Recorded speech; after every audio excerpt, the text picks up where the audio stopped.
ಶ್ರೀ ಗುರುಭ್ಯೋ ನಮಃ ಪರಮಗುರುಭ್ಯೋ ನಮಃ. ಶ್ರೀಮದ್ ಆನಂದತೀರ್ಥ ಭಗವತ್ಪಾದಾಚಾರ್ಯ ಗುರುಭ್ಯೋ ನಮಃ. ಹರಿ ಓಂ.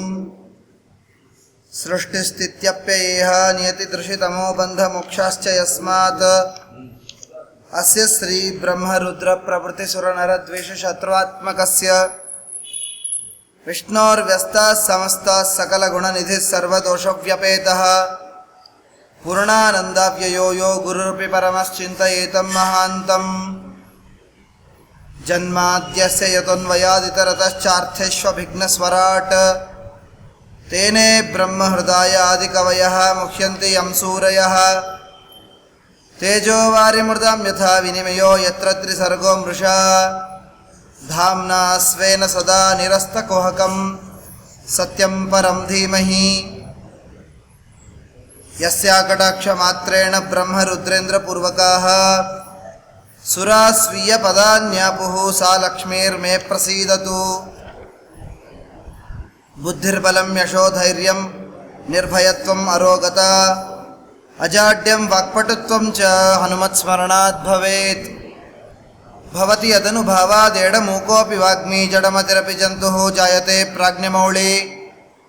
ಸಕಲವಚನಚೇತೋ ದೇವತಾ ಭಾರತೀ ಸಾ ಮಮ ವಚಸಿ ನಿಧತ್ತಾಂ ಸನ್ನಿಧಿಂ ಮಾನಸೇ ಚ.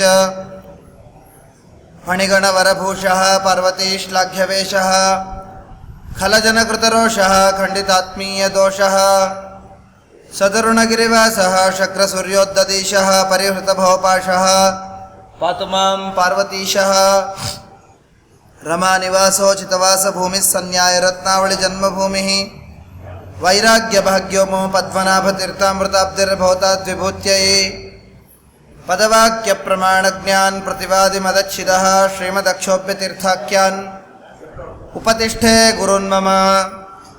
ಚಿತ್ರೈಃಪದಶ್ಚ ಗಂಭೀರೈಃ ವಾಕ್ಯೈರ್ಮಾನೈರಖಂಡಿತೈಃ ಗುರುಭಾವಂ ವ್ಯಂಜಯಂತಿ ಭಾತಿ ಶ್ರೀಜಯತೀರ್ಥವಾಕ್. ಅರ್ಥಿಕಲ್ಪಿತಕಲ್ಪೋಯಂ ಪ್ರತ್ಯರ್ಥಗಜಕೇಸರಿ ವ್ಯಾಸತೀರ್ಥಗುರುರ್ಭೂಯಾತ್ ಅಸ್ಮದಿಷ್ಟಾರ್ಥಸಿದ್ಧಯೇ. ತಪೋ ವಿದ್ಯಾ ವಿರಕ್ತ್ಯಾದಿ ಸದ್ಗುಣೋಗಾಕರಾನಹಂ ವಾದಿರಾಜ ಗುರುನ್ ವಂದೇ ಹಯಗ್ರೀವಪದಾಶ್ರಯಾನ್. ಪ್ರಣಮತ್ ಕಾಮಧೇನುಂ ಚ ಭಜತ್ ಸುರತರೂಪಮಂ ಶ್ರೀಭಾವಬೋಧಕೃತ್ಪಾದ ಚಿಂತಾಮಣಿೋಪಾಸ್ಮಹೇ. ಅನಧಿತ್ಯ ಮಹಾಭಾಷ್ಯಂ ವ್ಯಾಖ್ಯಾತಂ ಯದನುಗ್ರಹಾತ್ ವಂದೇತಂ ವಿಧಿನಾ ಸತ್ಯನಿಧಿಂ ಸಜ್ಞಾನಸಿದ್ಧಯೇ.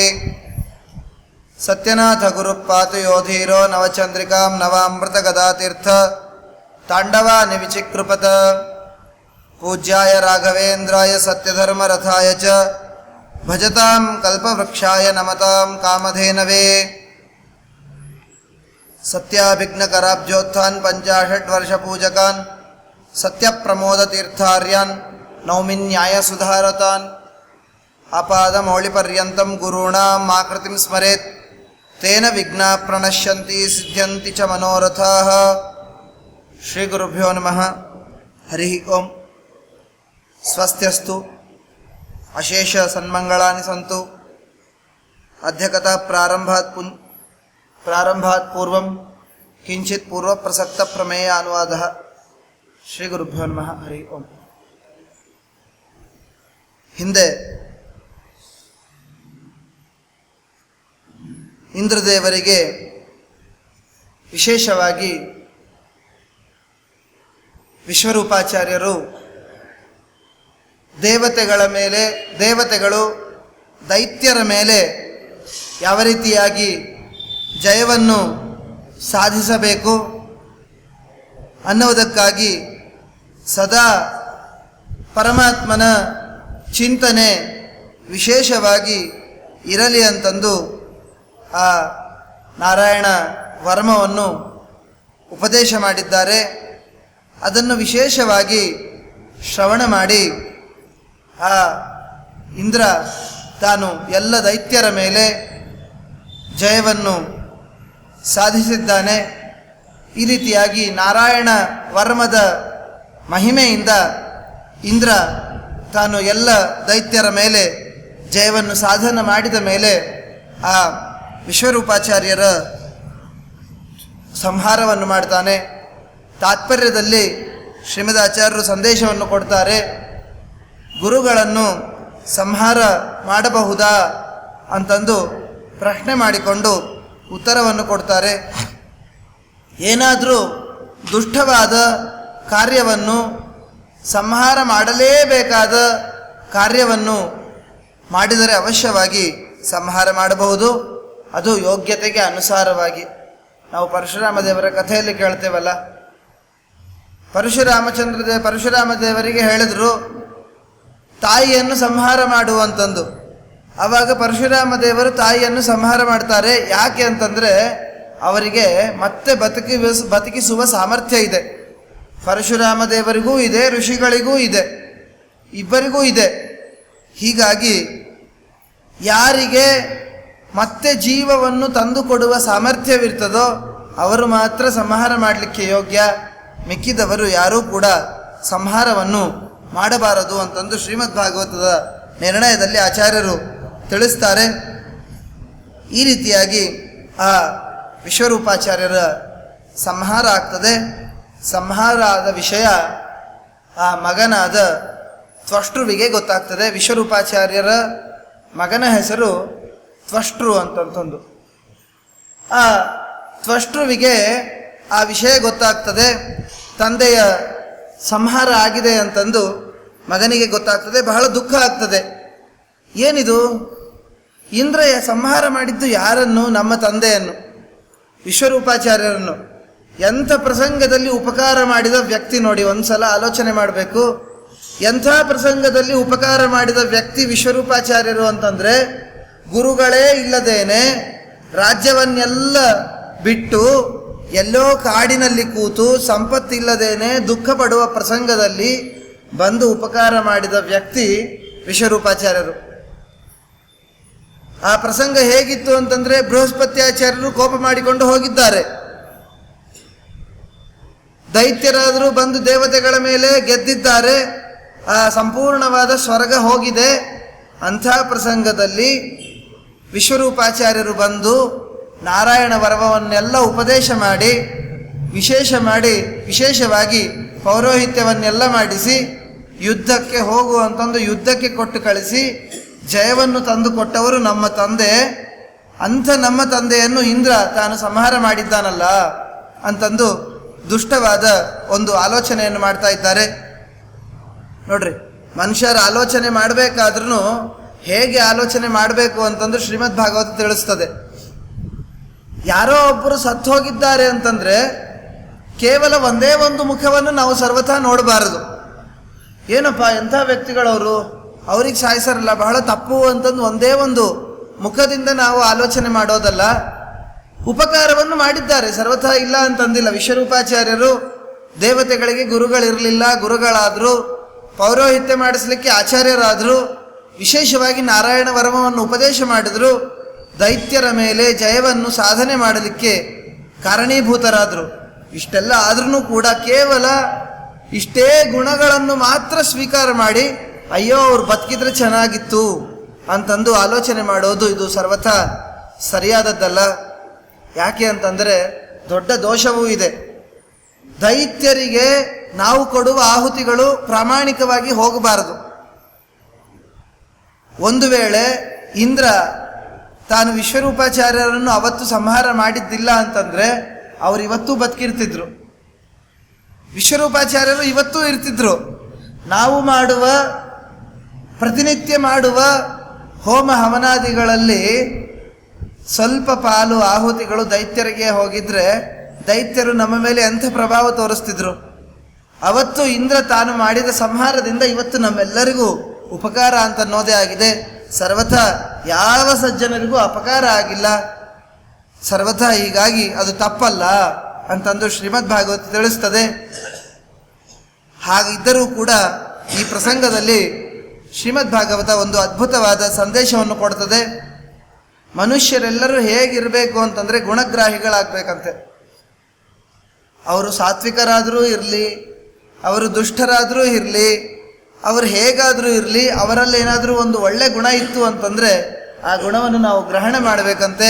ಯಾವುದಾದ್ರೂ ಕೆಟ್ಟ ಗುಣ ಇತ್ತು ಅಂತಂದರೆ ಅಂಥ ಗುಣ ನಮ್ಮಲ್ಲೇನಾದರೂ ಇದ್ದರೆ ಅದನ್ನು ನಾವು ಬಿಡಲಿಕ್ಕೆ ಪ್ರಯತ್ನ ಮಾಡಬೇಕಂತೆ. ಬೇರೆ ಕೆಟ್ಟ ಗುಣಗಳನ್ನು ನಾವು ತಂದ್ಕೋಬಾರ್ದಂತೆ. ನೋಡ್ರಿ, ತ್ವಷ್ಟೃ ಪಾಪ ಅವನು ದೈತ್ಯನೇ, ಆದರೆ ಅವನು ಆಲೋಚನೆ ಮಾಡಬೇಕಾದ್ರೆ ನಮ್ಮ ತಂದೆಯವರು ಉಪಕಾರವನ್ನು ಮಾಡಿದ್ದಾರೆ ಅಂತನ್ನೋ ಗುಣವನ್ನು ಗ್ರಹಣ ಮಾಡಿ ಅವನು ಕೂಡ ದೇವತೆಗಳಿಗೆ ಉಪಕಾರ ಮಾಡಿದರೆ ಆ ತ್ವಷ್ಟೃವಿಗೂ ಸದ್ಗತಿ ಆಗ್ತಾ ಇತ್ತು. ಆಗಲಿ ಅದನ್ನು ಮಾಡಲಿಲ್ಲ. ಒಳ್ಳೆಯ ಗುಣವನ್ನು ಮಾತ್ರ ಆಲೋಚನೆ ಮಾಡಿದ್ದಾನೆ. ಅವರು ಮಾಡಿದ ತಪ್ಪನ್ನು ಸರ್ವಥಾ ಆಲೋಚನೆ ಮಾಡಿಲ್ಲ. ಮಾಡದೇನೆ ಎಂಥ ಸಾಹಸ ಮಾಡಲಿಕ್ಕೆ ಹೊರಟಿದ್ದಾನೆ ಅಂತಂದರೆ ತ್ವಷ್ಟೃ ಆ ಇಂದ್ರದೇವರನ್ನೇ ಸಂಹಾರ ಮಾಡುವ ಮಗ ನನಗೆ ಬೇಕು ಅಂತಂದು ಆಲೋಚನೆ ಮಾಡಿ ಅದ್ಭುತವಾದ ಜ್ಞಾನಿಗಳನ್ನೆಲ್ಲ ಕರೆಸ್ತಾನಂತೆ. ಜ್ಞಾನಿಗಳನ್ನು ಕರೆಸಿ ಹೇಳ್ತಾನಂತೆ ಆ ತ್ವಷ್ಟ ಏನು ಅಂತಂದರೆ, ನನಗೆ ಒಂದು ಅದ್ಭುತವಾದ ಪುತ್ರಕಾಮೇಷ್ಠಿ ಯಾಗವನ್ನು ನೀವು ಮಾಡಿಸ್ಬೇಕು. ಋಷಿಗಳು ಹೇಳ್ತಾರೆ, ಹಾಗೆ ಆಯಿತು ಅಂತಂದು ಆ ಋಷಿಗಳು ಹೇಳ್ತಾರೆ, ಕೇವಲ ಮಗ ಹುಟ್ಟಿದರೆ ನನಗೆ ಸಂತೋಷ ಆಗೋದಿಲ್ಲ, ಕಿಂತು ಎಂಥ ಮಗ ಹುಟ್ಟಬೇಕು ಅಂತಂದರೆ ಇಂದ್ರನನ್ನು ಸಂಹಾರ ಮಾಡುವ ಮಗ ನನಗೆ ಬೇಕು ಅಂತಂದು ಆ ತ್ವಷ್ಟೃ ತಾನು ಕೇಳ್ತಾನಂತೆ. ಆ ಇಂದ್ರನನ್ನು ಸಂಹಾರ ಮಾಡುವ ಮಗ ನನಗೆ ಬೇಕು. ನನ್ನ ಮಗನಿಂದ ಇಂದ್ರ ತಾನು ಮರಣವನ್ನು ಹೊಂದಬೇಕು. ಯಾಕೆ ಅಂತಂದರೆ ನಮ್ಮ ತಂದೆಗೆ ಅಪಕಾರವನ್ನು ಮಾಡಿದ್ದಾನೆ. ಅದಕ್ಕಾಗಿ ಆ ಇಂದ್ರನನ್ನು ಸಂಹಾರ ಮಾಡುವಷ್ಟು ಶಕ್ತಿ ಇರುವ ಮಗ ನನಗೆ ಬೇಕು ಅಂತಂದು ಪ್ರಾರ್ಥನೆ ಮಾಡಿದ್ದಾನೆ ಜ್ಞಾನಿಗಳ ಹತ್ರ. ಹಾಗೆ ಆಯಿತು ಅಂತಂದು ಜ್ಞಾನಿಗಳು ಆ ಪುತ್ರಕಾಮೇಷ್ಠಿ ಯಾಗವನ್ನು ಮಾಡ್ತಾ ಇದ್ದಾರೆ. ಕಥಾಭಾಗವನ್ನು ಸ್ವಲ್ಪ ಶ್ರವಣ ಮಾಡಿ ಮುಂದೆ ತಾತ್ಪರ್ಯವನ್ನು ತಿಳಿಯೋಣ. ಅದ್ಭುತವಾದ ಸಂದೇಶ ಇದೆ ಇಲ್ಲಿ. ಅವರು ಪ್ರಾರ್ಥನೆ ಮಾಡ್ತಾರೆ, ಇಂದ್ರ ಶತ್ರೋರ್ ವರ್ಧಸ್ವ ಇತಿ ಸ್ವಾಹ ಅಂತಂದು ಅವರು ವಿಶೇಷವಾಗಿ ಯಾಗವನ್ನು ಮಾಡಿಸ್ತಾರೆ. ಇಂದ್ರನಿಗೆ ಶತ್ರು ಅಂತಂದರೆ ಶತ್ರುವಾಗಿ ರಿಪುವಾಗಿ ಸಂಹಾರ ಮಾಡುವಂಥ ಮಗ ಹುಟ್ಟಲಿ ಅಂತಂದು ಜ್ಞಾನಿಗಳು ವಿಶೇಷವಾಗಿ ಪ್ರಾರ್ಥನೆ ಮಾಡಿ ಅದ್ಭುತವಾದ ಪುತ್ರಕಾಮೇಷ್ಠಿ ಯಾಗವನ್ನು ಮಾಡ್ತಾರಂತೆ. ಆವಾಗ ಅಲ್ಲಿ ವೃತ್ರಾಸುರ ತಾನು ಹುಟ್ಟುತ್ತಾನೆ. ಕಥಾ ಪ್ರಸಂಗ ಹೇಗೆ ಅಂತಂದರೆ, ವೃತ್ರಾಸುರ ತಾನು ಹುಟ್ಟಿ ಮುಂದೆ ಆ ವೃತ್ರಾಸುರ ಇಂದ್ರನ ಕೈಯಿಂದ ಸಾಯ್ತಾನೆ. ಇಷ್ಟು ಸಂಕ್ಷಿಪ್ತವಾದ ಕಥೆ. ಇದರಲ್ಲಿ ಆಚಾರ್ಯರು ಒಂದು ಅದ್ಭುತವಾದ ಸಂದೇಶವನ್ನು ತೋರಿಸ್ತಾರೆ. ಜ್ಞಾನಿಗಳ ಬಗ್ಗೆ ಒಂದು ಅದ್ಭುತವಾದ ಮಹಿಮೆಯನ್ನು ತಿಳಿಸ್ತಾರೆ. ವೇದ ಮಂತ್ರಗಳ ಬಗ್ಗೆ ಒಂದು ಅದ್ಭುತವಾದ ಮಹಿಮೆಯನ್ನು ತಾತ್ಪರ್ಯದಲ್ಲಿ ಆಚಾರ್ಯರು ತಿಳಿಸ್ತಾರೆ. ಶ್ರೀಮದ್ ಆಚಾರ್ಯ ನಮಗೆ ತಿಳಿಸ್ತಾರೆ. ಇಂದ್ರನನ್ನು ಸಂಹಾರ ಮಾಡುವ ಮಗ ಬೇಕು ಅಂತಂದು ಆ ತ್ವಷ್ಟ ತಾನು ಕೇಳ್ತಾನೆ. ಜ್ಞಾನಿಗಳು ಹಾಗೇ ಆಗಲಿ ಅಂತಂದು ಹೋಮವನ್ನು ಮಾಡ್ತಾರೆ. ಹೋಮವನ್ನು ಮಾಡಿದ ಮೇಲೆ ಹುಟ್ಟಿದ ಮಗ ವೃತ್ರಾಸುರ. ನಿಜವಾಗ್ಲೂ ನೋಡಿದರೆ ಈ ವೃತ್ರಾಸುರ ಜ್ಞಾನಿಗಳು ಹೋಮ ಮಾಡಿದ್ದಾರೆ. ಅಂಥ ಜ್ಞಾನಿಗಳು ಹೋಮ ಮಾಡಿದ ಪುತ್ರಕಾಮೇಷ್ಠಿ ಯಾಗದಿಂದ ಹುಟ್ಟಿದ ಮಗ ಅಂದರೆ ಈ ವೃತ್ರಾಸುರ. ನಿಜವಾಗ್ಲೂ ನೋಡಿದರೆ ವೃತ್ರಾಸುರನಿಂದ ಇಂದ್ರದೇವರು ಸಾಯಬೇಕಾಗಿತ್ತು, ಆದರೆ ಸಾಯಲಿಲ್ಲ. ಯಾಕೆ ಸಾಯಲಿಲ್ಲ ಅಂತಂದರೆ ಅಂದರೆ ವೇದಕ್ಕೆ ಅಷ್ಟು ಬಲ ಇಲ್ಲವ? ಇಂದ್ರನನ್ನು ಸಂಹಾರ ಮಾಡುವ ಮಗನನ್ನು ಕೊಡುವಂತಂದು ವೇದಗಳಿಗೆ ನಾವು ಕೇಳಿದಾಗ ವೇದ ಕೊಡಬೇಕಾದ್ರೆ ಯಾಕೆ ಅಂಥ ಮಗನನ್ನು ಕೊಟ್ಟಿಲ್ಲ ವೇದ? ನಾವೇನು ಕೇಳ್ತೇವೋ ಅದನ್ನು ವೇದ ಕೊಡಬೇಕು, ಅಷ್ಟೇ ವೇದದ ಕಾರ್ಯ. ನಮಗೆ ಮಗ ಬೇಕು ಅಂದರೆ ಮಗನನ್ನು ಕೊಡಬೇಕು, ಇಂಥ ಮಗ ಬೇಕು ಅಂತಂದರೆ ಇಂಥ ಮಗನನ್ನು ಕೊಡಬೇಕು. ಮಗ ಬೇಕು ಅಂತ ಕೇಳಿದ್ದಾನೆ, ಇಂದ್ರನನ್ನು ಸಂಹಾರ ಮಾಡುವ ಮಗ ಬೇಕು ಅಂತ ಕೇಳಿದಾಗ ಈ ಮಗ ಯಾಕೆ ಇಂದ್ರನಿಂದ ಸತ್ತ? ವೃತ್ರಾಸುರ ಯಾಕೆ ಇಂದ್ರನಿಂದ ಸತ್ತ? ಅಥವಾ ಮಾಡಿಸಿದ ಆಚಾರ ಸುಮ್ಮನೆ ಸಾಧಾರಣ ಆಚಾರ? ಇವತ್ತು ಪೌರೋಹಿತ್ಯಕ್ಕೆ ಸ್ವಲ್ಪ ನಮ್ಮ ಮನೆಗೆ ಬೇಕಾಗಿದೆ, ಯಾರಿಗಾದ್ರೂ ಕೊಟ್ಟು ಕಳಿಸ್ರಿ ಅಂತಂದಂತಾರೆ. ಭಾಳ ಚೆನ್ನಾಗಿರೋರು ಬ್ಯಾಡ್ರಿ, ಸುಮ್ಮನೆ ಸಾಧಾರಣ ಇದ್ರೆ ಸಾಕು, ಏನು ಬರೀ ಶುದ್ಧಿ ಪುಣ್ಯ ವಚನ ಅದ. ಹಂಗೇನೋ ಸಾಧಾರಣ ಇರೋ ಆಚಾರ್ಯಗೇನೋ ಕರೆಸಿದ್ನ ಅತ್ವಷ್ಟ. ದೊಡ್ಡವ್ರು ಜ್ಞಾನಿಗಳು ಬಂದಿದ್ದಾರೆ ಅಲ್ಲಿ ಮಾಡಿಸ್ಲಿಕ್ಕೆ, ಅವ್ರೇನು ಬಂದವರು ಸಾಧಾರಣ ಆದ ವ್ಯಕ್ತಿ ಅಲ್ಲ, ಬಂದವರು ಒಳ್ಳೆ ದೊಡ್ಡ ಪಂಡಿತರು, ಜ್ಞಾನಿಗಳು, ಋಷಿಗಳು.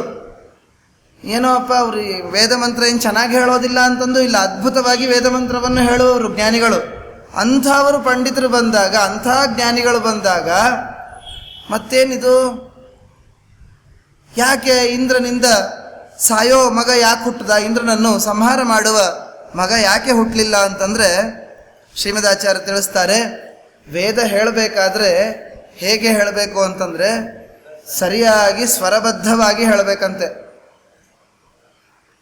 ವೇದ ಹೇಳಬೇಕಾದ್ರೆ ಸ್ವರಬದ್ಧವಾಗಿ ಹೇಳಲಿಲ್ಲ ಅಂತಂದರೆ ಪಾಪ ಬರ್ತದೆ. ಸ್ವರಬದ್ಧವಾಗಿ ವೇದ ಹೇಳಲಿಲ್ಲ ಅಂತಂದರೆ ಮಹಾಪಾಪ ಬರ್ತದೆ. ಅದಕ್ಕೆ ಸ್ವಲ್ಪ ಕೆಲವು ಕಥೆಗಳಲ್ಲಿ, ಕಥಾ ಪ್ರಸಂಗದಲ್ಲಿ ತಿಳಿತೇವೆ. ಶ್ರೀಮದ್ ಭಾಗವತವನ್ನು ಸುಮ್ಮನೆ ಮೇಲಿಂದ ನೋಡಿದರೆ ಅನ್ನಿಸ್ತದೆ ಏನೋ ಜ್ಞಾನಿಗಳು ತಪ್ಪಂದ್ರು, ವೇದವನ್ನು ಕರೆಕ್ಟಾಗಿ ಇಂದ್ರನಿಂದ ಸಾಯುವ ಮಗ ಹುಟ್ಲಿ ಅಂತಂದು ಅಂದ್ಬಿಟ್ರು, ಅದಕ್ಕೆ ಸಾಯುವ ಮಗ ಹುಟ್ಟಿದ್ದಾನೆ, ಇಂದ್ರನನ್ನು ಸಂಹಾರ ಮಾಡುವ ಮಗ ಹುಟ್ಲಿ ಅಂತಂದು ವೇದದಲ್ಲಿ ಅಂದಿಲ್ಲ, ಅದಕ್ಕೆ ಅವರು ತಪ್ಪು ಅಂದುಬಿಟ್ರು ವೇದ, ಅದಕ್ಕೆ ಇಂದ್ರನಿಂದ ಮಗ ಸತ್ತ ಅಂತಂದು ಹೇಳ್ತಾರೆ. ಅದಕ್ಕೆ ಶ್ರೀಮದಾಚಾರ್ಯ ತಿಳಿಸ್ತಾರೆ, ಸರ್ವತಃ ಹಾಗಲ್ಲಂತೆ. ವೇದವನ್ನು ಹೇಳುವವರು ಋಷಿಗಳು, ಅವರು ತಪ್ಪು ಹೇಳಿಲ್ಲ. ಏನು ಅಂತಂದರೆ ಅಲ್ಲಿ ಏನಾಗಿರ್ತದೆ ಅಂತಂದರೆ ಸ್ವಾಹೇಂದ್ರ ಶತ್ರುವರು ವರ್ಧಸ್ವ ಅಂತಂದು ಉದಾತ್ತ ಅನುದಾತ್ತ ಯಾವಾಗಲೂ ವೇದ ಹೇಗಿರುತ್ತಲ್ಲ ಹಾಗೆ ಅಂದ್ಬಿಡ್ತಾರೆ. ಸ್ವಲ್ಪ ಸ್ವರ ವ್ಯತ್ಯಾಸ ಮಾಡಿ ಅನ್ಬೇಕಾಗಿತ್ತು. ಅವರು 2 ಸ್ವರ ಇದ್ದಲ್ಲಿ 1 ಸ್ವರ ಅನ್ಬೇಕಾಗಿತ್ತು, ತಪ್ಪನ್ಬೇಕಾಗಿತ್ತು. ತಪ್ಪಂದಿದ್ರೆ ಇಂದ್ರನನ್ನು ಸಾಯಿಸುವ ಮಗ ಹುಟ್ಟುತ್ತಿದ್ದ. ವೇದವನ್ನು ಸರಿಯಾಗಿ ಉಚ್ಚಾರ ಮಾಡಿಬಿಟ್ರಂತೆ. ದಿನ ನಾವು ಗಾಯತ್ರಿ ಮಂತ್ರ ಹೇಳೋರು ಗಾಯತ್ರಿ ಮಂತ್ರ ತಪ್ಪು ಹೇಳು ಅಂತಂದ್ರೆ ಹೆಂಗೆ ಹೇಳ್ತೀವಿ, ಸರಿನೇ ಹೇಳ್ತೀವಿ, ತಪ್ಪು ಹೇಳಕ್ಕೆ ಬರೋದಿಲ್ಲ. ಯಾಕೆ ಅಂತಂದರೆ ನಮಗೆ ದಿನ ಅದನ್ನು ಪಾರಾಯಣ ಮಾಡಿ ಮಾಡಿ ಮಾಡಿ ಅಭ್ಯಾಸ ಆಗಿಬಿಟ್ಟಿರ್ತದೆ. ಹಾಗೆ ಆ ಇಂದ್ರನ ವೇದ ಮಂತ್ರಗಳೆಲ್ಲ ದಿನ ಜ್ಞಾನಿಗಳಿಗೆ ಪಾರಾಯಣ ಮಾಡಿ ಮಾಡಿ ಮಾಡಿ ಅಭ್ಯಾಸ ಆಗೋಗ್ಬಿಟ್ಟಿತ್ತು. ಒರಿಜಿನಲ್ ವೇದ ಹೇಗಿದೆ ಅಂತಂದರೆ ಇಂದ್ರನಿಂದ ಸಾಯುವ ಮಗ ಹುಟ್ಲಿ ಅಂತಂದು ಒರಿಜಿನಲ್ ವೇದ ಇದೆ, ಹಾಗೆ ಅವ್ರು ಅಂದುಬಿಟ್ರು. ನಿಜವಾಗ್ಲೂ ತಪ್ಪು ಅನ್ಬೇಕಾಗಿತ್ತು, ತಪ್ಪು ಅನ್ನೋದಿಲ್ಲ, ಸ್ವರ ವ್ಯತ್ಯಯ ಮಾಡಿ ಅನ್ಬೇಕಾಗಿತ್ತು ಜ್ಞಾನಿಗಳು. ಸ್ವರ ವ್ಯತ್ಯಯ ಮಾಡದೇನೆ ಹೇಗೆ ವೇದ ಇರ್ತದೋ ಹಾಗೆ ವೇದ ಅಂದುಬಿಡ್ತಾರೆ. ಅದಕ್ಕಾಗಿ ಇಂದ್ರನಿಂದ ಸಾಯುವ ಮಗ ಈ ವೃತ್ರಾಸುರ ತಾನು ಹುಡ್ತಾನೆ. ಅದ್ಭುತವಾಗಿ ವೃತ್ರಾಸುರನ ಚರಿತ್ರೆಯನ್ನು ಶ್ರೀಮದ್ ಭಾಗವತ ತಿಳಿಸ್ತದೆ. ಈ ಷಷ್ಠಸ್ಕಂದದಲ್ಲಿ 2ನೇ ದೊಡ್ಡ ಘಟ್ಟ ಅಂತಂದರೆ ಈ ವೃತ್ರಾಸುರನ ಚರಿತ್ರೆ. ಬಹಳ ಸಣ್ಣ ಚರಿತ್ರೆ ಇದೆ, ಆಗಲೇ ಅದ್ಭುತವಾದ ಚರಿತ್ರೆ. ವೃತ್ರಾಸುರನ ಒಂದೊಂದು ಉಪದೇಶಗಳು ಇಂದ್ರನಿಗೇನೆ ಆಶ್ಚರ್ಯವನ್ನು ಉಂಟು ಮಾಡ್ತವೆ. ಅಂಥ ಅದ್ಭುತವಾದ ಉಪದೇಶವನ್ನು ಆ ವೃತ್ರಾಸುರ ತಾನು ಮಾಡ್ತಾನೆ. ಆ ವೃತ್ರಾಸುರ ತಾನು ಹುಟ್ಟಿದ್ದಾನೆ ತ್ವಷ್ಟೃವಿನ ಮಗನಾಗಿ. ಅವನು ಹುಟ್ಟಿದ ಮೇಲೆ ನಿಧಾನಕ್ಕೆ ಬೆಳೆದಿಲ್ಲ ಅಂತೆ, ಹುಟ್ಟಿದ ತಕ್ಷಣ ಜೋರಾಗಿ ಬೆಳೆದು ಬಿಟ್ಟ ಅಂತೆ. ಸಂಪೂರ್ಣವಾಗಿ ತ್ರಿವಿಕ್ರಮನ ಅವತಾರ ಆದರೆ ಹೇಗೆ ತ್ರಿವಿಕ್ರಮನಾಮಕ ಪರಮಾತ್ಮ ಹೇಗೆ ಬೆಳಿತಾನಲ್ಲ ಹಾಗೆ ಆ ವೃತ್ರಾಸುರ ತಾನು ಬೆಳೆದಿದ್ದಾನಂತೆ. ತನ್ನ ರೂಪವನ್ನು ಇಡೀ ಸಂಪೂರ್ಣ ಜಗತ್ತಿನಲ್ಲಿ ಎಲ್ಲ ಕಡೆ ಇಟ್ಟಿದ್ದಾನಂತೆ. ಇಟ್ಟಿದ ಮೇಲೆ ವಿಶೇಷವಾಗಿ ಆ ಎಲ್ಲ ದೇವತೆಗಳ ಜೊತೆ ಯುದ್ಧವನ್ನು ಆಡಿದ್ದಾನೆ.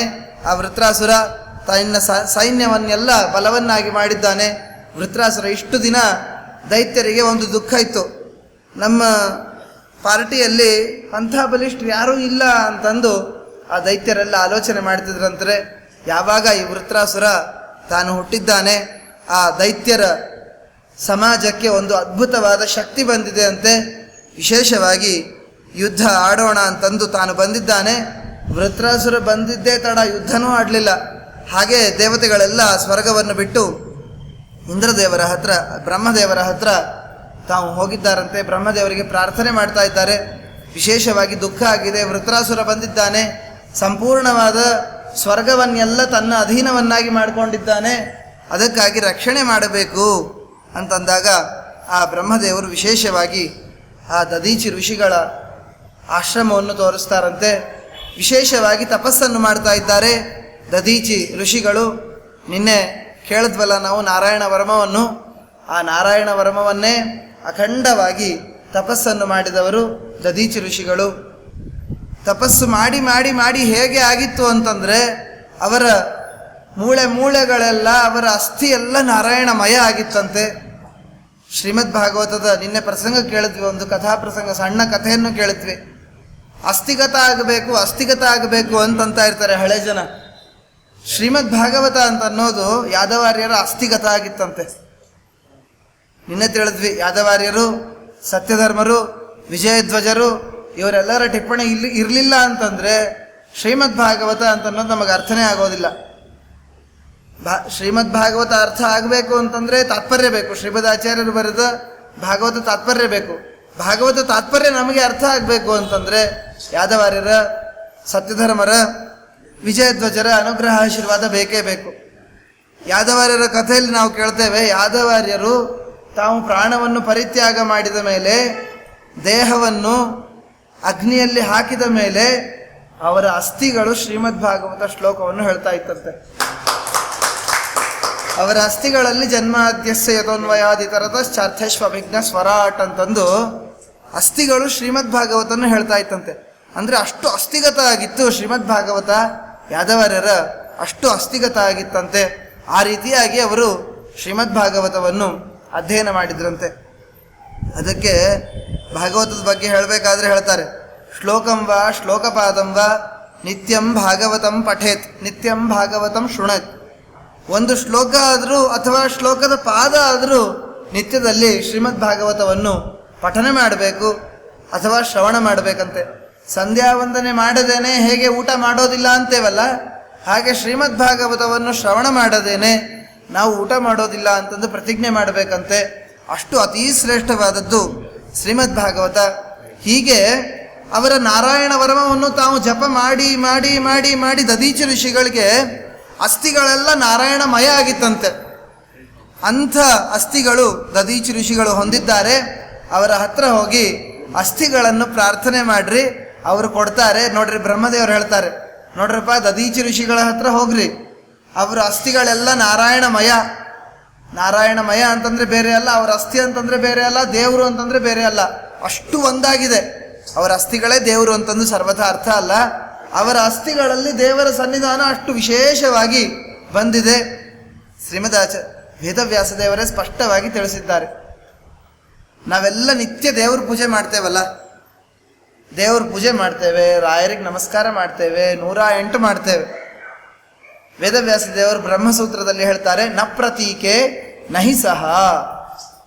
ಈ ವಿಗ್ರಹಗಳಿದೆ ಅಲ್ಲ, ಅದನ್ನೇ ನಾವು ದೇವರು ಅನ್ಕೊಂತೀವಿ, ಅದು ದೇವರಲ್ಲ.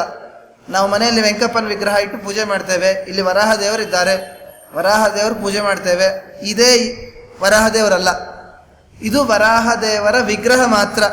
ಈ ವಿಗ್ರಹದಲ್ಲಿ ವರಾಹ ದೇವರ ವಿಶೇಷ ಸನ್ನಿಧಾನ ಇದೆ ಅಷ್ಟೇ. ನ ಪ್ರತೀಕೆ ನಹಿ ಸಹ. ಪ್ರತೀಕ ದೇವರಲ್ಲ, ವಿಗ್ರಹಗಳು ದೇವರಲ್ಲ. ವಿಗ್ರಹಗಳು ವಿಗ್ರಹಗಳು. ವಿಗ್ರಹದಲ್ಲಿ ಪರಮಾತ್ಮನ ವಿಶೇಷವಾದ ಸನ್ನಿಧಾನ ಇದೆ. ಪರಮಾತ್ಮ ಸರ್ವತ್ರ ವ್ಯಾಪ್ತ, ಎಲ್ಲ ಕಡೆ ಇದ್ದಾನೆ. ನರಸಿಂಹದೇವ್ರ ಕಥೆಯಲ್ಲಿ ಕೇಳ್ತೀವಲ್ಲ, ಪ್ರಹ್ಲಾದ ರಾಜಗಿರಿ ಕೇಳ್ತಾರೆ, ಎಲ್ಲಿದ್ದಾನೆ ನಿಮ್ಮ ದೇವರು? ಎಲ್ಲ ಕಡೆ ಇದ್ದಾನೆ, ಕೆಳಗಿದ್ದಾನೆ, ಮೇಲಿದ್ದಾನೆ, ಹಿಂದಿದ್ದಾನೆ, ಮುಂದಿದ್ದಾನೆ, ಅಕ್ಕದಲ್ಲಿದ್ದಾನೆ, ಪಕ್ಕದಲ್ಲಿದ್ದಾನೆ, ಸ್ತಂಭದಲ್ಲಿದ್ದಾನೆ ಅಂದರೆ ಇದ್ದಾನೆ ಅಂತ. ಹಾಗೆ ಪರಮಾತ್ಮ ಇಂಥ ಸ್ಥಳದಲ್ಲಿ ಇಲ್ಲ ಅಂತಿಲ್ಲ, ಪರಮಾತ್ಮ ಎಲ್ಲ ಕಡೆ ಇದ್ದಾನೆ. ಆದರೆ ವಿಗ್ರಹಗಳಿಗೆ ಯಾಕೆ ನಮಸ್ಕಾರ ಮಾಡಬೇಕು? ದೇವರು ಎಲ್ಲ ಕಡೆ ಇದ್ದಾಗ ನಾನು ಕಂಬಕ್ಕೆ ಹೋಗಿ ನಮಸ್ಕಾರ ಮಾಡ್ತೀನಿ, ಮೈಕಿಗೆ ನಮಸ್ಕಾರ ಮಾಡ್ತೀನಿ ಅಂತಂದ್ರೆ ಶಾಸ್ತ್ರವು ಇಲ್ಲ ಅನ್ನತ್ತೆ. ಹಾಗೆಲ್ಲ ಮಾಡೋ ಹಾಗಿಲ್ಲ. ಪ್ರತೀಕಗಳಲ್ಲಿ ಮಾತ್ರ ನಾವು ನಮಸ್ಕಾರ ಮಾಡಬೇಕಂತೆ. ಯಾಕೆ ಅಂತಂದ್ರೆ ಅಲ್ಲಿ ಪರಮಾತ್ಮನ ವಿಶೇಷ ಸನ್ನಿಧಾನ ಅಂತ ಅನ್ನೋದಿರ್ತದೆ. ಬೇರೆ ಕಡೆ ಪರಮಾತ್ಮ ಇದ್ದಾನೆ ಇಲ್ಲ ಅಂತ ಅನ್ನೋದಿಲ್ಲ, ಆಗಲಿ ಸನ್ನಿಧಾನ, ಪರಮಾತ್ಮನ ವಿಶೇಷ ಸನ್ನಿಧಾನ ಅಂತ ಅನ್ನೋದು ಪ್ರತಿಮೆಗಳಲ್ಲಿದೆ. ಶ್ರೀಮದಾಚಾರ್ಯರಿಗೆ ಆ ಶಕ್ತಿ ಇದೆ. ನಹಿ ಹರಿಂ ಸತತಂ ನ ನಮತ್ಯಸೌ ನಚ ನ ಪಶ್ಯತಿ ನಾಪಿ ನ ವಂದ್ಯತೆ ಅಂತಂದು ಸುಮಧ್ವಿಜಯದಲ್ಲಿ ಕೇಳ್ತೇವೆ. ಶ್ರೀಮದಾಚಾರ್ಯರಿಗೆ, ವಾಯುದೇವರಿಗೆ ಎಲ್ಲ ಕಡೆ ಪರಮಾತ್ಮನನ್ನು ಉಪಾಸನೆ ಮಾಡುವ ಸಾಮರ್ಥ್ಯ ಇದೆ. ನಮಗೆ ಎಲ್ಲ ವಿಗ್ರಹಗಳಲ್ಲಿಯೂ ಇಲ್ಲ ಉಪಾಸನೆ ಮಾಡೋದು. ನಮ್ಮೆದುರಿಗೆ ಬೇಕಾದಷ್ಟು ವಿಗ್ರಹ ಇರ್ತದೆ, ನಮಸ್ಕಾರವೇ ಮಾಡೋದಿಲ್ಲ ನಾವು, ನಮ್ಮ ಹಣೆ ಬರ ಅಲ್ಲಿ ಅಷ್ಟು. ಹೀಗೆ ವಿಶೇಷ ಪರಮಾತ್ಮನ ವಿಶೇಷ ಸನ್ನಿಧಾನ ಅಂತ ಅನ್ನೋದು ವಿಗ್ರಹಗಳಲ್ಲಿರ್ತದೆ. ಹೀಗಾಗಿ ವಿಗ್ರಹಗಳೇ ಪರಮಾತ್ಮ ಅಲ್ಲ, ಸಾಲಿಗ್ರಾಮವೇ ಪರಮಾತ್ಮನಲ್ಲ. ನಾವು ನಿತ್ಯ ಸಾಲಿಗ್ರಾಮ ಪೂಜೆ ಮಾಡ್ತೇವೆ, ಸುದರ್ಶನ ಪೂಜೆ ಮಾಡ್ತೇವೆ, ಚಕ್ರಾಂಕಿತ ಪೂಜೆ ಮಾಡ್ತೇವೆ. ಸಾಲಿಗ್ರಾಮನೇ ಪರಮಾತ್ಮನಲ್ಲ. ಸಾಲಿಗ್ರಾಮದಲ್ಲಿ ಪರಮಾತ್ಮನ ವಿಶೇಷವಾದ ಎಲ್ಲೂ ಇಲ್ಲದೇ ಇರುವ ಸನ್ನಿಧಾನ ಇದೆ. ಬೇರೆ ಜಡ ಕಲ್ಲಿನಲ್ಲಿ ಅಷ್ಟು ಸನ್ನಿಧಾನ ಇಲ್ಲ, ಕಲ್ಲಿನಲ್ಲಿ ಪರಮಾತ್ಮ ಇರ್ತಾನೆ. ಆಗಲಿ ಸಾಲಿಗ್ರಾಮದಲ್ಲಿ ವಿಶೇಷವಾಗಿ ಪರಮಾತ್ಮನ ಸನ್ನಿಧಾನ ಇದೆ. ಅದಕ್ಕೆ ನಾವು ಅಭಿಷೇಕ ಮಾಡಿದ್ರೆ ಪುಣ್ಯ ಬರುತ್ತೆ. ಕಲ್ಲಿಗೆ ಅಭಿಷೇಕ ಮಾಡಿದರೆ ಏನು ಪುಣ್ಯ ಬರೋದಿಲ್ಲ. ನೀವು ದೇವರಿದೆ ಅಂತಂದೇ ಅಭಿಷೇಕ ಮಾಡ್ರಿ, ಪುಣ್ಯ ಅಷ್ಟೇನು ಬರೋದಿಲ್ಲ. ಸ್ವಲ್ಪ ಬರ್ತದೆ. ದೇವರಿದೆ ಅಂತಂದು ಆಲೋಚನೆ ಮಾಡಿದ್ರದ್ದು ಮಾತ್ರ ಪುಣ್ಯ ಕೊಡ್ತಾನೆ, ನೀರು ಹಾಕಿದ್ರದ್ದೇನು ಪುಣ್ಯ ಕೊಡಲ್ಲ. ದೇವರು ಹೇಳ್ತಾನೆ ಎಲ್ಲಿ ಪೂಜೆ ಮಾಡಬೇಕು ಅಲ್ಲೇ ಪೂಜೆ ಮಾಡಬೇಕು, ಬೇರೆ ಕಡೆ ಪೂಜೆ ಮಾಡೋ ಹಾಗಿಲ್ಲ, ಆ ಯೋಗ್ಯತೆ ನಮಗಿಲ್ಲ. ಹೀಗೆ ವಿಶೇಷವಾಗಿ ವೇದವ್ಯಾಸ ದೇವರು ತಾವು ತಿಳಿಸಿದ್ದಾರೆ. ಆ ವೃತ್ರಾಸುರ, ಆ ದದೀಚಿ ಋಷಿಗಳ ಅಸ್ಥಿಗಳು ಸಂಪೂರ್ಣ ದೇವರಮಯ, ನಾರಾಯಣಮಯ ಅಂತಂದರೆ ಅಷ್ಟು ಸನ್ನಿಧಾನ ಇದೆ. ದೇವರ ಸನ್ನಿಧಾನ ಅಷ್ಟು ದದೀಚಿ ಋಷಿಗಳ ಅಸ್ಥಿಗಳಲ್ಲಿದೆ. ಅಂತಹ ಅಸ್ಥಿಗಳನ್ನು ತಗೊಂಡು ನೀನು ವಜ್ರಾಯುಧ ಮಾಡಿಕೊಂಡು ಆವಾಗ ದೈತ್ಯರ ಜೊತೆ ಯುದ್ಧಕ್ಕೆ ಹೋಗು. ವೃತ್ರಾಸುರ ಅಲ್ಲ, ಅವರ ಅಪ್ಪನನ್ನು ಬೇಕಂದರೆ ತ್ವಷ್ಟೃವನ್ನು ಸಂಹಾರ ಮಾಡಬಹುದು ಅಂತಂದು ಬ್ರಹ್ಮದೇವರು ಹೇಳಿದ್ದಾರೆ. ಬ್ರಹ್ಮದೇವರೇನೋ ಹೇಳಿದ್ರು ಅಸ್ಥಿಗಳು ಕೇಳ್ರಿ ಅಂತಂದು. ಇವ್ರು ಹೇಗೆ ಕೇಳಲಿಕ್ಕೆ ಹೋಗ್ಬೇಕ್ರಿ? ಯಾರಾದರೂ ನಮ್ಮ ಮನೆಯಲ್ಲಿ ಸ್ವಲ್ಪ ಏನೋ ಇರೋದಿಲ್ಲ, ಪಕ್ಕದ ಮನೆಯವ್ರಿಗೆ ಕೇಳ್ತೀವಿ, ಸ್ವಲ್ಪ ನಮ್ಮ ಮನೆಯಲ್ಲಿ ಸಕ್ಕರೆ ಇಲ್ರಿ, ಸ್ವಲ್ಪ ಸಕ್ಕರೆ, ಹಳೆ ಕಾಲದಲ್ಲಿ ಇರ್ತದೆ ಸಕ್ಕರೆ ಕೊಡ್ರಿ, ಇವಾಗ ಒಟ್ಟಾರೆ ಸಕ್ಕರೆ ಇಲ್ಲ ಸಕ್ಕರೆ ಕೊಡ್ರಿ ಅಂದರೆ ಕೊಡ್ತಾರೆ. ಪಕ್ಕದ ಮನೆಯವ್ರಿಗೆ ಸ್ವಲ್ಪ ಸಕ್ಕರೆ ಇಲ್ಲ ಕೊಡ್ರಿ, ಅಕ್ಕಿ ಇಲ್ಲ ಕೊಡ್ರಿ, ಏನೋ ಒಂದು ಮನೆಯಲ್ಲಿ ಕಮ್ಮಿ ಇದ್ದರೆ ಕೊಡ್ರಿ ಅಂದರೆ ಕೊಡ್ತಾರೆ. ಸ್ವಲ್ಪ ನಮ್ಮ ಮಗನಿಗೆ ಸ್ವಲ್ಪ ಅಸ್ಥಿಗಳು ಕಮ್ಮಿ ಆಗಿದೆ ಅಂತೆ, ಸ್ವಲ್ಪ ಹಾರ್ಟ್ ಕಮ್ಮಿ ಆಗಿದೆ ಅಂತೆ, ಕಿಡ್ನಿ ಕಮ್ಮಿ ಕೊಡ್ರಿ ಅಂದ್ರೆ ಕೊಡ್ತಾರೆ ಯಾರಾದರೂ? ಹೋಗ್ಲಿ, ಹಾರ್ಟು ಕಿಡ್ನಿ ಲಂಗ್ಸ್ ಎಲ್ಲ ಕೊಡ್ಬೋದು ಈಗಿನ ಕಾಲದಲ್ಲಿ. ಅಸ್ಥಿಗಳು ಕಮ್ಮಿ ಆಗಿದೆ ಅಂತ ನಿಮ್ಮ ಅಸ್ಥಿಗಳು ಕೊಡ್ರಿ ಅಂದರೆ ಕೊಡ್ತಾರಾ? ಅಸ್ಥಿಗಳು ಕೊಡ್ರಿ ಅಂತಂದರೆ ನಿಮ್ಮ ಪ್ರಾಣ ಕೊಡ್ರಿ ಅಂತಂದು ಅರ್ಥ. ಮೊದಲನೇ ಮಾತು ಕೇಳಲಿಕ್ಕೂ ಬಿಡೆ ಆಗುತ್ತೆ. ಸಣ್ಣ ಪುಟ್ಟದ್ದು ಅಂದರೆ ಕೇಳಬಹುದು, ಅದು ರಕ್ತ ಕೊಡ್ರಿ, ಸ್ವಲ್ಪ ಮಾಂಸ ಕೊಡ್ರಿ, ಈ ಕಡೆ ಆ ಕಾಲಿನ ನರ ಕೊಡ್ರಿ, ಈ ಕಾಲಿನ ನರ ಕೊಡ್ರಿ, ಒಂದು ಕಿಡ್ನಿ ಕೊಡ್ರಿ ಅಂತಂದರೆ ಕೊಡ್ಬೋದು. ಯಾಕೆ ಪ್ರಸಂಗ, ಯಾಕೆ ಸಕ್ಕರೆ ಗಿಕ್ರೆ ಯಾಕೆ ಹೇಳಿಲ್ಲ ಅಂತಂದರೆ ದೇಹದಲ್ಲಿದ್ದು ಕೊಡ್ರಿ ಅಂತಂದರೆ ಕೆಲವೊಂದು ಕೊಡಬಹುದು. ಕಿಡ್ನಿ ಕೊಡಬಹುದು, ಕಣ್ಣು ಕೊಡ್ಬೋದು, ಒಂದು ಕಣ್ಣಲ್ಲೇ ಇರ್ಬೋದು ಅಂತ ಒಂದು ಕಣ್ಣಕ್ಕೆ ಕೊಡಬಹುದು. ಯಾವುದು ಕೊಡಲಿಕ್ಕೆ ಬರ್ತದನೋ, ಯಾವುದು ಕೊಟ್ಟರೆ ನಾವು ಬದುಕ್ತೀವೋ, ನೋಡ್ರಿ ನಾವು ಬದುಕ್ತೀವೋ ಅಂಥದ್ದನ್ನು ಮಾತ್ರ ಕೊಡ್ತಾರೆ ಮನುಷ್ಯರು. ಕೇಳೋರ್ಗೂ ಬಿಡೆ, ಕೊಡೋರ್ಗೂ ಬಿಡೆ ಈ ವಿಷಯದಲ್ಲಿ. ಆದರೆ ದೇವತೆಗಳೂ ಬಿಡೆ ಮಾಡ್ಕೊಂಡಿಲ್ಲ, ಆ ಕೊಡುವ ದದೀಚಿ ಋಷಿಗಳು ಬಿಡೆ ಮಾಡ್ಕೊಂಡಿಲ್ಲ. ಬ್ರಹ್ಮದೇವರ ಆಜ್ಞೆ ಆಗಿದೆ, ದದೀಚಿ ಋಷಿಗಳ ಹತ್ರ ಹೋಗಿ ಪ್ರಾರ್ಥನೆ ಮಾಡೇ ಬಿಟ್ರು.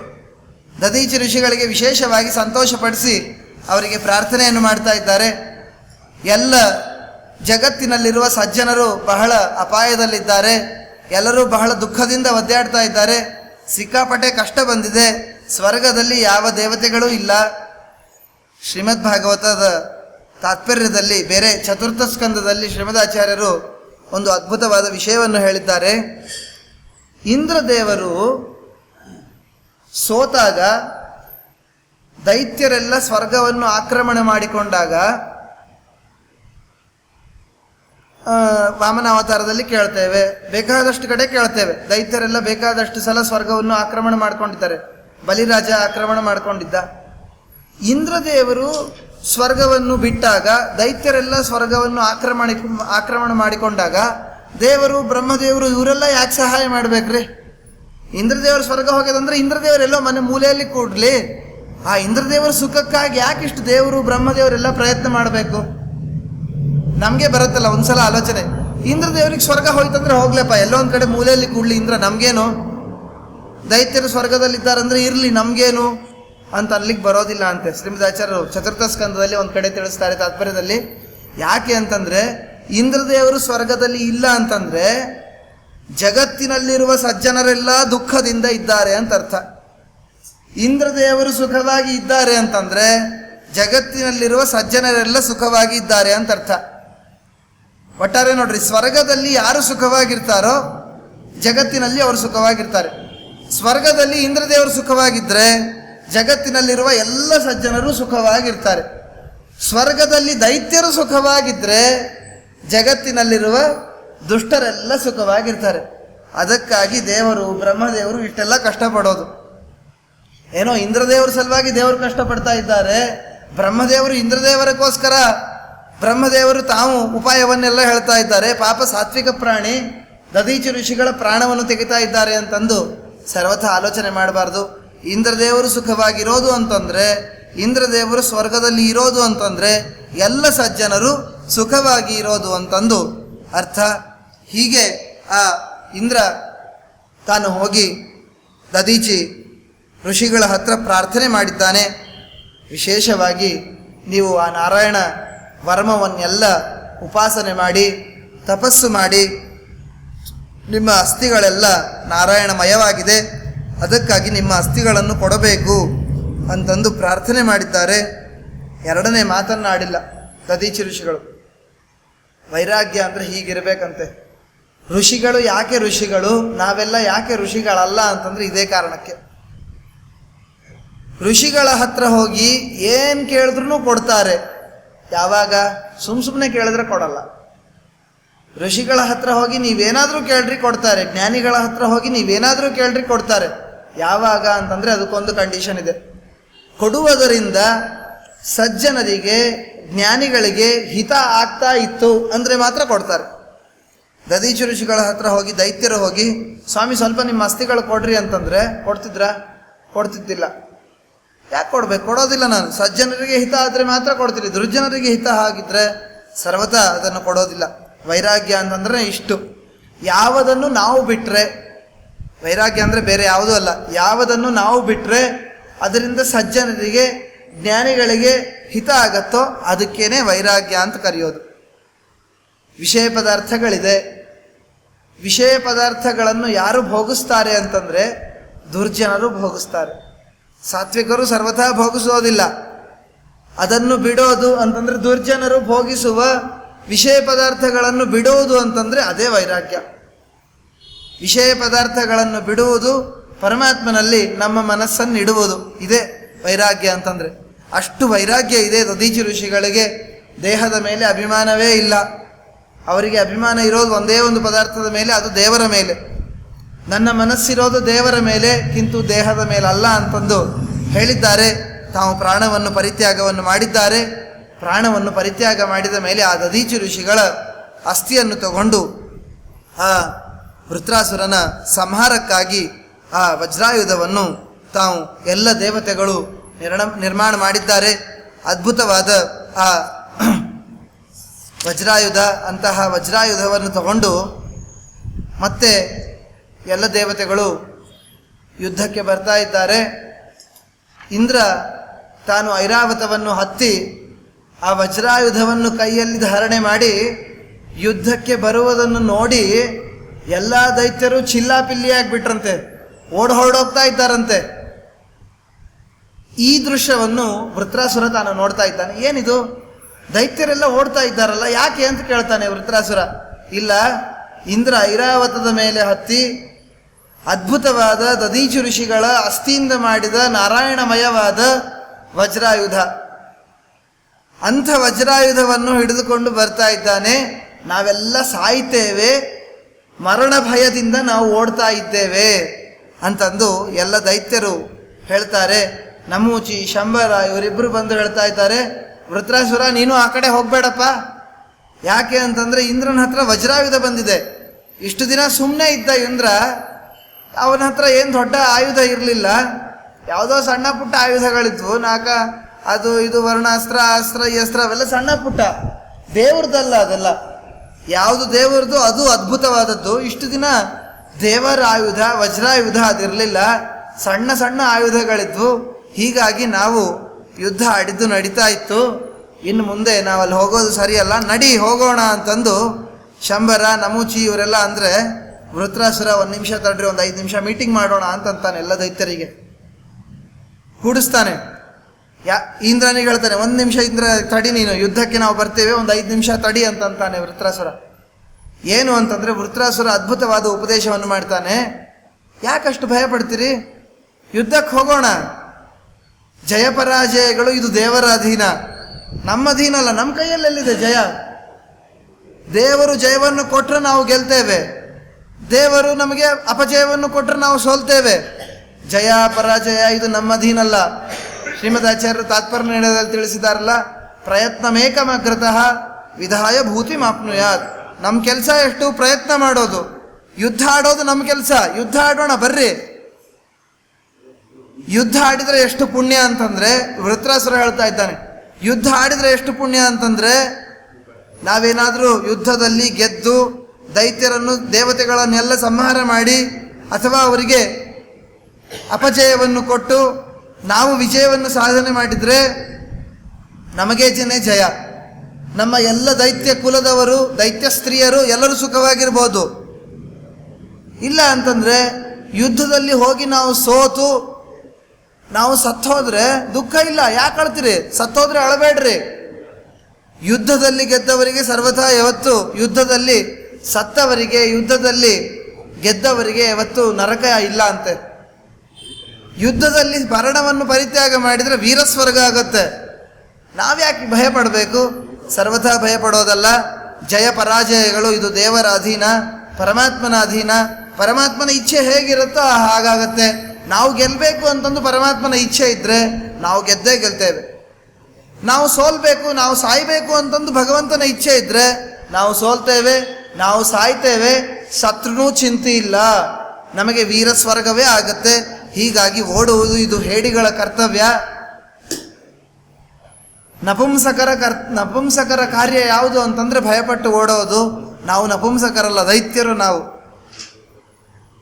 ಹೀಗಾಗಿ ನಾವು ಅವಶ್ಯವಾಗಿ ಯುದ್ಧವನ್ನು ಮಾಡಲೇಬೇಕು ಅಂತಂದು ಆ ವೃತ್ರಾಸುರ ತಾನು ಎಲ್ಲ ದೈತ್ಯರಿಗೆ ಒಂದು ಉಪದೇಶವನ್ನು ಮಾಡಿ ಶೂಲವನ್ನು ಕೊಡ್ತಾನಂತೆ. ಅವನ ಶೂಲವನ್ನು, ವೃತ್ರಾಸುರನ ಅಸ್ತ್ರ ಯಾವುದು ಅಂತಂದರೆ ಶೂಲ. ಆ ಶೂಲವನ್ನು ಕೊಡ್ತಾನಂತೆ ಎಲ್ಲ ದೈತ್ಯರಿಗೆ. ತಗೊಳ್ರಿ ಈ ಶೂಲವನ್ನು, ನಡ್ರಿ ಯುದ್ಧಕ್ಕೆ ಹೋಗೋಣ. ಇವತ್ತು ದೈತ್ಯರಾದರೂ ಜಯವನ್ನು ಹೊಂದಬೇಕು, ಅಥವಾ ನಾವಾದರೂ ಕೂಡ ಜಯವನ್ನು ಹೊಂದಬೇಕು ಅಂತಂದು ವಿಶೇಷವಾಗಿ ಹೇಳಿದ್ದಾನಂತೆ ವೃತ್ರಾಸುರ.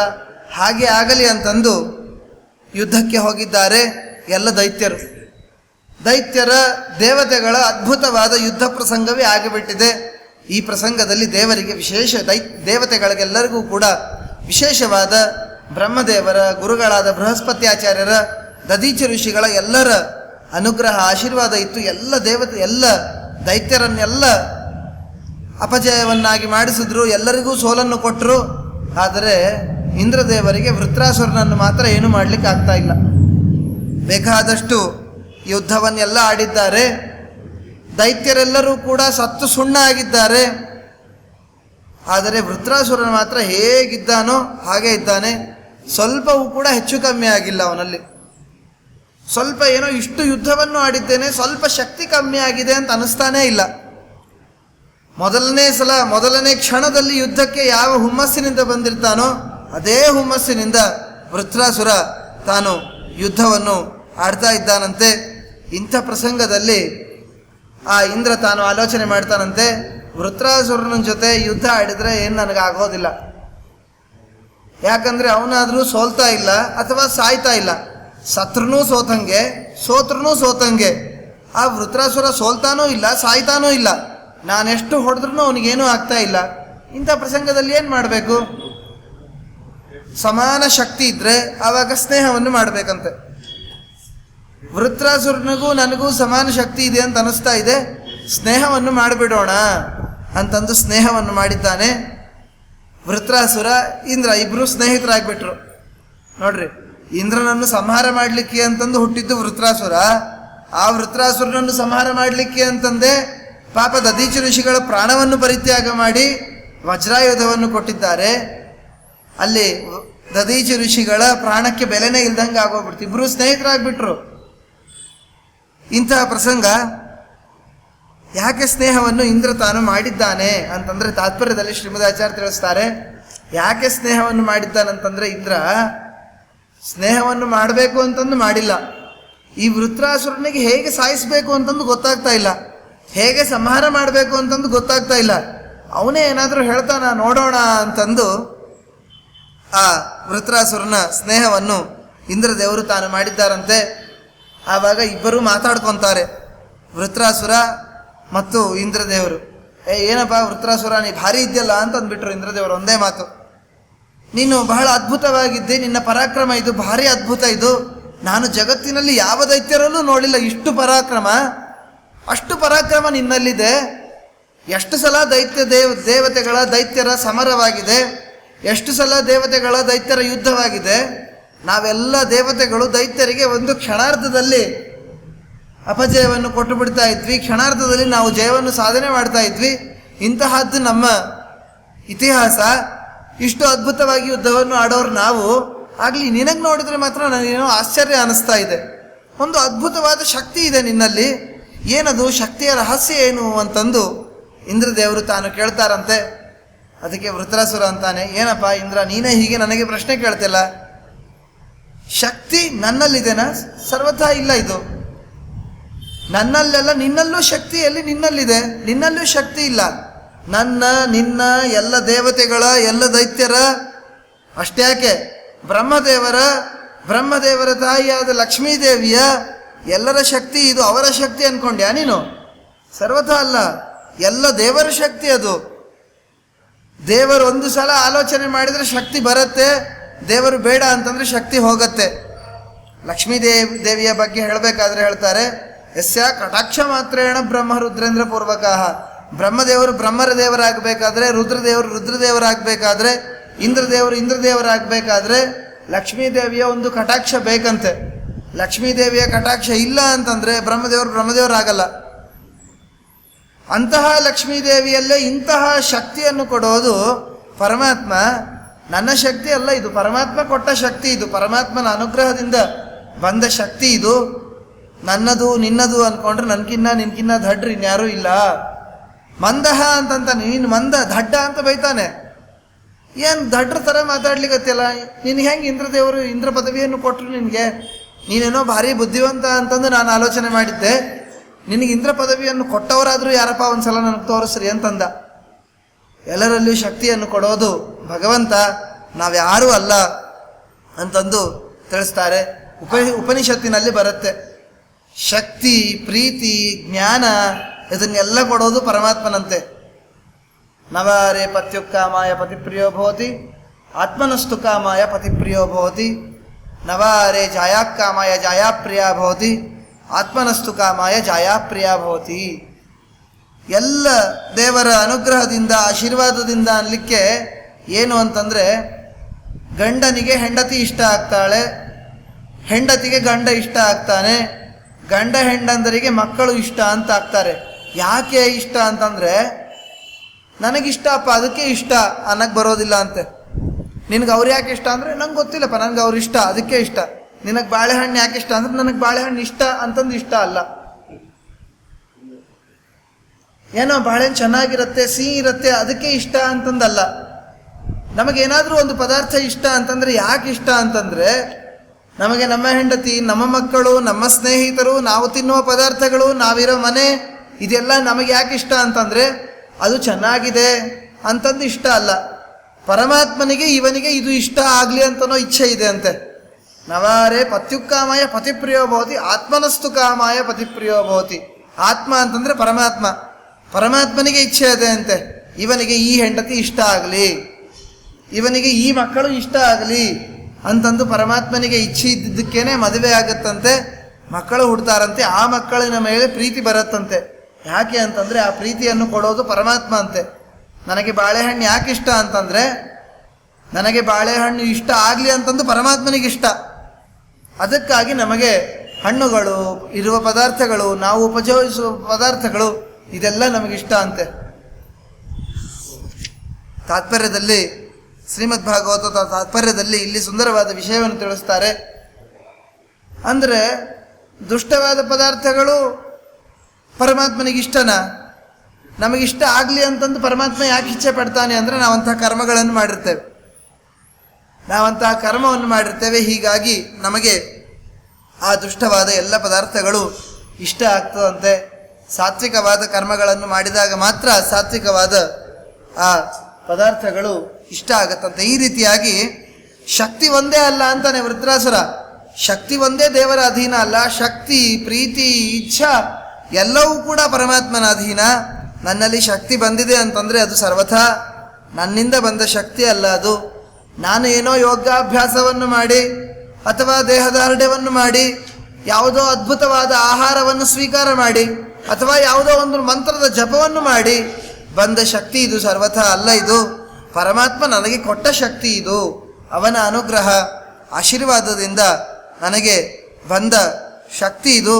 ಅದಕ್ಕಾಗಿ ಈ ಶಕ್ತಿ ಸರ್ವಥಾ ನನ್ನದಲ್ಲ, ಭಗವಂತನದು ಅಂತಂದು ಆ ವೃತ್ರಾಸುರ ತಾನು ಹೇಳಿದ್ದಾನಂತೆ. ಈ ರೀತಿಯಾಗಿ ಇಬ್ಬರು ಸ್ನೇಹವನ್ನು ಮಾಡಿದ್ದಾರೆ.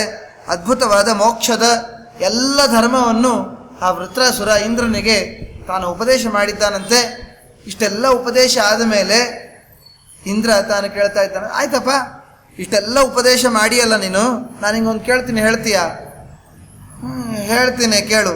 ನೀನು ಸಾಯೋದಾದ್ರೂ ಹೇಗೆ? ನೀನು ಇಷ್ಟೆಲ್ಲ ಉಪದೇಶ ಮಾಡಿ ಆಯ್ತು, ಆಗ್ಲಿ ನೀನು ಹೇಗೆ ಸಾಯ್ತಿ ಹೇಳು ನನಗೆ. ಇವಾಗ ನಾನು ನೀನು ಇಬ್ರು ಸ್ನೇಹಿತರು, ಇನ್ನೇನು ಯುದ್ಧ ಗಿದ್ದ ಅವೇನಿಲ್ಲ, ನಾವಿಬ್ರು ಸ್ನೇಹಿತರು. ಸುಮ್ಮನೆ ಸ್ನೇಹಿತರು ಅಂದರೆ ಏನಾದರೂ ಪ್ರಶ್ನೆ ಕೇಳ್ಬೋದು. ನೀನು ಸಾಯ್ತು ಹೇಗೆ? ನನಗೆಲ್ಲ ಗೊತ್ತಾಯ್ತು ನಿನ್ನ ಬಗ್ಗೆ. ನಿನ್ನ ಶಕ್ತಿ ಹೇಗೆ ಬಂತು, ನಿನ್ನಲ್ಲಿ ಇಷ್ಟು ಅದ್ಭುತವಾದ ಮಾತಾಡೋ ಕೌಶಲ್ಯ ಹೇಗೆ ಬಂತು, ನಿನ್ನ ಬುದ್ಧಿ ಏನು ಎಲ್ಲ ಗೊತ್ತಾಯ್ತು. ದೈತ್ಯರಲ್ಲೇ ನೀನು ಅದ್ಭುತ, ಆದರೆ ನೀನು ಸಾಯೋದಾದರೂ ಹೇಗೆ ಅಂತಂದು ಇಂದ್ರದೇವರು ಕೇಳಿದ್ದಾರಂತೆ.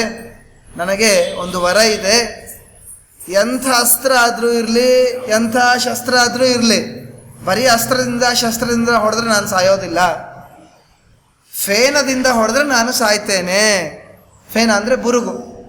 ಅಲ್ಲಿ ಸಮುದ್ರ ತೀರದಲ್ಲಿ ಇಬ್ಬರು ಅಡ್ಡಾಡ್ತಾ ಇರ್ತಾರೆ, ಅಲ್ಲಿ ಬುರುಗಿದೆ ಅಲ್ಲ, ಆ ಬುರುಗು ತಗೊಂಡು ನನಗೆ ಹೊಡೆದ್ರೆ ನಾನು ಸಾಯ್ತೇನೆ ಅಂತಂದು ಆ ವೃತ್ರಾಸುರ ತಾನು ಹೇಳಿದ್ದಾನಂತೆ. ವಿಷಯ ಗೊತ್ತಾಯಿತು. ಬೇಕಂತೆ ಸುಮ್ಮನೆ ಇಬ್ಬರು ನಡೀತಾ ಇದ್ದಾರಂತೆ, ಅಕ್ಕಪಕ್ಕ ನಡೀತಾ ಇದ್ದಾರಂತೆ, ಬಾಜು ಹೀಗೆ ನಡೀತಾ ಇದ್ದಾರಂತೆ. ನಡೀತಾ ಇರಬೇಕಾದ್ರೆ ಬೇಕಂತೆ ಇಂದ್ರ ತನ್ನ ಕಾಲನ್ನು ವೃತ್ರಾಸುರನ ಕಾಲಿಗೆ ತಾಕಿಸಿ ಅಂತಾನಂತೆ, ಇಂದ್ರ ಅಲ್ಲಪ್ಪ ನಾವಿಬ್ಬರು ಕರೆಕ್ಟಾಗಿ ನಡೀತಾ ಇದ್ದೀವಲ್ಲ, ನಿನ್ನ ಕಾಲನ್ನು ನನ್ನ ಕಾಲಿಗೆ ಯಾಕೆ ತಾಕಿಸ್ತೀಯ ಅಂತಂತಾನಂತೆ. ತಾಕಿಸಿದ್ದು ಇಂದ್ರನೇ ತಾಕಿಸ್ತಾನೆ. ಇಂದ್ರ ತಾಕಿಸಿ ಅವನಿಗೆ ಬೈತಾನಂತೆ, ನನ್ನ ಕಾಲನ್ನು ಯಾಕೆ ತಾಕಿಸ್ತೆ ಅಂದರೆ, ಹೋಗ್ಲಿ ಬಿಡಪ್ಪ ತಪ್ಪಾಯ್ತು ಅಂತಂತಾನಂತೆ ವೃತ್ರಾಸುರ. ಹಾಗಲ್ಲ, ನನ್ನ ಕಾಲಿಗೆ ನೀನು ಯಾರು ಓದಿತಿ, ನೀನು ಯಾರು ನನ್ನ ಕಾಲಿಗೆ ಹೊಡಿಲಿಕ್ಕೆ, ಎಷ್ಟು ಸ್ನೇಹಿತರಾದ್ರೂ ಒದಿಬಹುದಾ ಅಂತಂದು ಕಾಲು ಕೆರೆದ ಜಗಳವನ್ನು ಆಡ್ತಾನಂತೆ. ಕಾಲು ಕೆರೆದ ಜಗಳ ಅಂತಂದು ನಾವು ಅಂತೇವಲ್ಲ ಉತ್ತರ ಕರ್ನಾಟಕದಲ್ಲಿ, ಆ ಕಾಲು ಕೆರೆದ ಜಗಳ ಎಲ್ಲಿಂದ ಬಂತು ಅಂತಂದ್ರೆ ಈ ವೃತ್ರಾಸುರನ ಇಂದ್ರದೇವರ ಕಥೆಯಿಂದ ಬಂತಂತೆ. ಬೇಕಂತೆ ಕಾಲಿಗೆ ಸಣ್ಣ ಏಟು ಬಿದ್ದಿದೆ ಅಂತಂದು ಯುದ್ಧವನ್ನು ಆರಂಭವನ್ನು ಮಾಡ್ತಾನಂತೆ. ವೃತ್ರಾಸುರನಿಗೆ ಗೊತ್ತಾಯಿತು ಈ ವಿಷಯ, ನನಗೆ ಸಂಹಾರ ಮಾಡಲಿಕ್ಕೇನೆ ಈ ರೀತಿಯಾಗಿ ತಾನು ಮಾಡ್ತಾ ಇದ್ದಾನೆ ಅಂತಂದು ವಿಷಯ ಗೊತ್ತಾಗಿದೆ. ಹೇಳ್ತಾ ಇದ್ದಾನೆ, ನೋಡಪ್ಪ ಆ ಫೇನವನ್ನು ತಗೊಂಡು ನನ್ನನ್ನು ಸಂಹಾರ ಮಾಡು, ನಾನು ಆ ಮರಣವನ್ನು ಹೊಂದುತ್ತೇನೆ ಅಂತಂದು ತಾನೇ ಹೇಳಿದ್ದಾನಂತೆ. ಹಾಗೆ ಅಷ್ಟು ಯುದ್ಧದಲ್ಲಿಯೂ ಕೂಡ 1-2 ಸಲ ವೃತ್ರಾಸುರ ಇಂದ್ರನನ್ನು ನುಂಗು ಬಿಟ್ಟಿದ್ದಾನಂತೆ. ಆ ಕಾಲ್ಕೆರೆದ ಜಗಳದಲ್ಲಿಯೂ ಕೂಡ ವೃತ್ರಾಸುರ ತಾನು ಅದ್ಭುತವಾದ ರೂಪವನ್ನು ತಗೊಂಡು ಇಂದ್ರನನ್ನು ಬೇಕಂತೆ ನುಂಗಿದಂತೆ ನಾಟಕ ಮಾಡಿದ್ನಂತೆ. ಎಲ್ಲ ದೇವತೆಗಳು ಹೆದರಿದ್ದಾರೆ, ಮತ್ತೆ ಹೊಟ್ಟೆಯಿಂದ ಆ ಕಡೆ ಹೊರಗೆ ಬಂದಿದ್ದಾನೆ, ಹೀಗೆ ಬಂದಿದ್ದಾನೆ, ಏನಾದ್ರೂ ಸಾಯ್ತಾ ಇಲ್ಲ. ಅವನೇ ಹೇಳಿದ ಹಾಗೆ ಮತ್ತೆ ನೆನಪು ಮಾಡ್ತಾನೆ ವೃತ್ರಾಸುರ. ನೋಡು, ಸಮುದ್ರ ಇದೆ, ಅಲ್ಲಿ ಫೇನ ಬರ್ತಾ ಇದೆ, ತಗೊಂಡು ನನಗೆ ಹೊಡಿ, ಆವಾಗ ನಾನು ನನ್ನ ಪ್ರಾಣವನ್ನು ಪರಿತ್ಯಾಗ ಮಾಡ್ತೇನೆ ಅಂತಂದು ಈ ರೀತಿಯಾಗಿ ಹೇಳಿದ್ದಾನಂತೆ.